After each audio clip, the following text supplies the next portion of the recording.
ఈనాటి స్పీకర్గా ఇచ్చేసినటువంటి శ్రీ తడకమల్ల వివేక్ గారిని వేదికపైకి రావాల్సిందిగా కోరుతున్నాం. So welcome sir. వారు additional director department of commercial tax, వారిని వేదికపైకి రావాల్సిందిగా కోరుతున్నాం.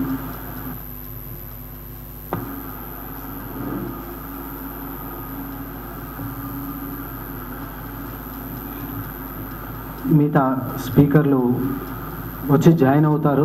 ప్రధానమైనటువంటి విషయం ఏంటంటే చర్చను అనుకున్నటువంటి సమయం ఏదైతే ఉందో, మనం ప్రకటించుకున్న సమయం ఏదైతే ఉందో, ఒక 5-10 నిమిషాలు లేట్ అయినా సరే దాన్ని స్టార్ట్ చేయాలనేటటువంటిది ప్రధాన ఉద్దేశం.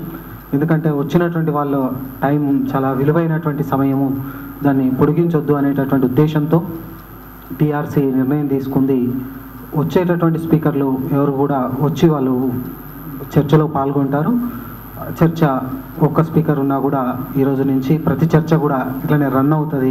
కాబట్టి దయచేసి అందరూ కూడా మనం అనుకున్న సమయంలోనే ఉండాలి, చర్చను కంటిన్యూ చేయాలి, దాన్ని సక్సెస్ చేయాలి, విజయవంతం చేయాలని కోరుకుంటున్నాం.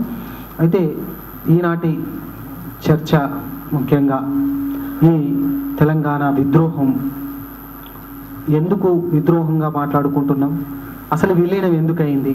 ఈరోజు పొద్దున్నే నెట్ ఓపెన్ చేస్తే ఈ మధ్య ఫేస్బుక్ ఉద్యమాలు ఎక్కువైనాయి కాబట్టి ఫేస్బుక్లో ఉందంటే, ఆ రోజు విశాల ఆంధ్ర దినపత్రికలో మన ఆదిలాబాద్ జిల్లాలోనే నిజామాబాద్లోనే నెహ్రూ అన్నటువంటి మాటలు, ఆ రోజు విశాల ఆంధ్ర దినపత్రిక ఏం చెప్పింది అనేటటువంటి దాంతో ఇస్తూ ఒక మిత్రుడు ఏం కామెంట్ చేశాడంటే, అది వేల మీద లెక్క పెట్టొచ్చు విశాలాంధ్రను వ్యతిరేకించే వాళ్ళను అని చెప్పేసి ఒక ఫోటో పెట్టేసి దాని మీద కామెంట్ రాశాడు. దానిపైన అదే ఒక గంట తర్వాత చూస్తే తెలంగాణ వాదులు వందల సంఖ్యలో దానికి రిప్లై ఇవ్వడం జరిగింది.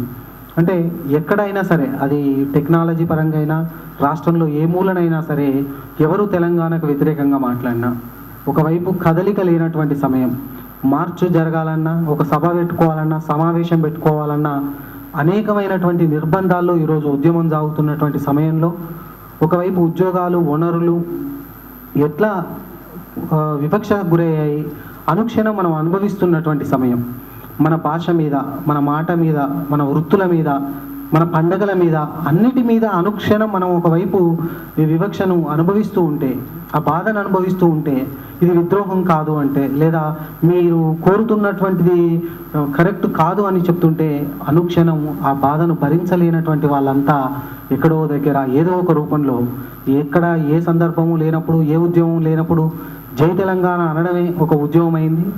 ఈరోజు దానికి ముందు స్థాయి తీసుకెళ్లి ఉద్యమం ముందు దశలో అనేక రూపాల్లో దాన్ని తీసుకెళ్లడం జరుగుతుంది.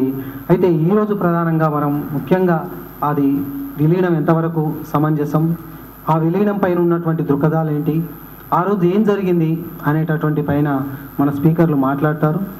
ఈనాటి ఈ క్రమంలో మనకు ఉన్నటువంటి స్పీకర్ వివేక్ గారు మొదట మాట్లాడతారు.